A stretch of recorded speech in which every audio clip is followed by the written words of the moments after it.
hunter-gatherers created the Amazon rainforest as we know it today.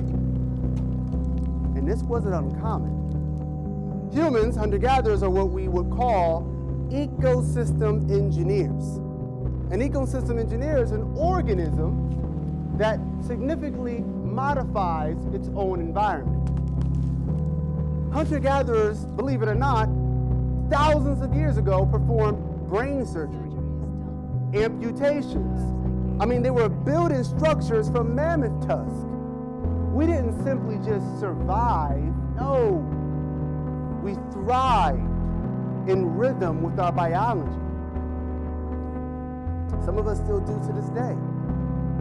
Civilization did not bring technology, but civilization did bring mass extinction, systemic oppression, war, destruction of the environment, destruction of the human health. I'm not exaggerating when I say that civilization could destroy the world.